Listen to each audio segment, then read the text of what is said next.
Naaalala niyo pa ba ang dating sikat na aktor na si Patrick Garcia? Isa siya sa pinakasikat na young stars noong kanyang panahon. Pero napansin niyo ba na bihira na siyang makita sa telebisyon? Ano nga ba ang kanyang buhay ngayon? Bakit tila bigla siyang nawala sa limelight? Totoo nga ba na naghirap na ang aktor? Samahan niyo kong balikan ang kanyang makulay na karera, ang mga naging tagumpay at pagbabago sa kanyang buhay, at alamin kung nasaan na nga ba si Patrick Garcia ngayon. Panoorin ang video hanggang sa huli.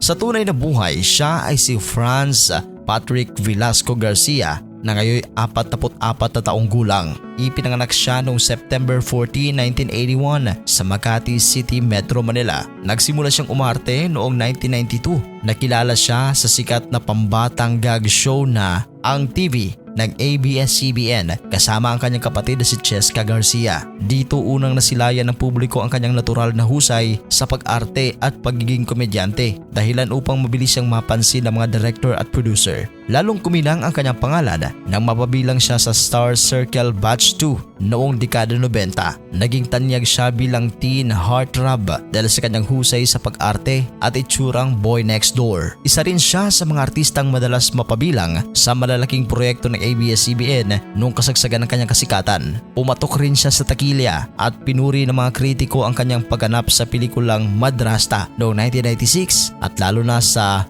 Batang PX 1997. Dahil sa Batang PX, nanalo siya dito bilang Best Child Actor sa FAMAS Awards at Actor of the Year sa Star Awards. Sa murang edad pa lamang ay napatunayan na niyang hindi lamang siya gwapo, kundi isa rin siyang mahusay at award-winning actor. Sementado naman ang kanyang kasikatan ng gampanan niya ang karakter na si James sa iconic na youth drama series na Tabing Ilog noong 1999 hanggang 2003, kung saan naging katambal niya si Judy Santa Maria. Ang seryeng ito ay isa sa pinakasikat na teen dramas ng dekada 90 at naging malaking hakbang upang lalo pang makilala si Patrick bilang isa sa pinakamahusay na batang aktor ng kanyang henerasyon. Matapos naman ang tagumpay sa Tabing Ilog, sunod-sunod pa rin ang kanyang mga teleserye at pelikula. Lumabas siya sa iba't ibang drama, romance at fantasy series kung saan pinakita niya ang kanyang versatility bilang aktor. Gayunpaman, napansin ng maraming tagahanga na unti-unti siyang naging bihira sa telebisyon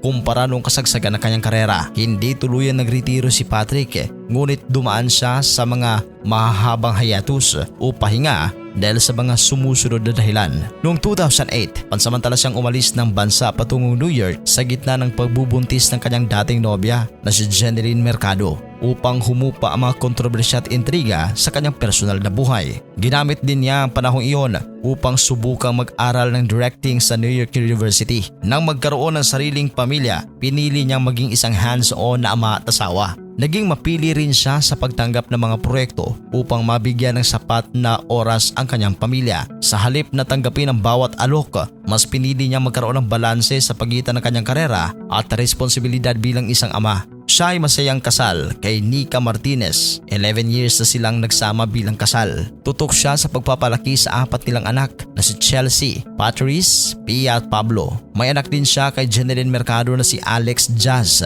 Sa kabila ng naging kontrobersyal na nakaraan nila ni Jeneline Mercado, nananatili silang maayos na magulang para sa kanilang anak at parehong inuuna ang kapakanan nito. Noong 2024, bumida si Patrick sa pelikulang A Journey ng Netflix Philippines kasama sina Kay Abad at Paulo Contis. Pinuri ng maraming manonood ang kanyang emosyonal na pagganap sa pelikula at napatunayan niyang kaya pa rin niyang makipagsabayan sa mga bagong henerasyon ng mga artista. Sa kasalukuyan, hindi man siya kasing aktibo sa telebisyon, hindi tulad noong dekada 90 at unang bahagi ng 2000s. Nananatili pa rin si Patrick na isa sa ginagalang na aktor ng kanyang henerasyon. Marami naman ang umaasa na sana'y muli siyang mapanood ng mas marami pang teleserye at pelikula sa mga susunod na taon. Sa ngayon, abala naman ang aktor sa kanyang munting negosyo, ang The Fine Gentleman Haberdashery and Barbershop na matatagpuan sa Valle Verde. Nag-aalok ito ng custom-made na kasuotan tulad ng mga mamahaling suits at tuxedos, habang may kasama ring dekalidad na gupitan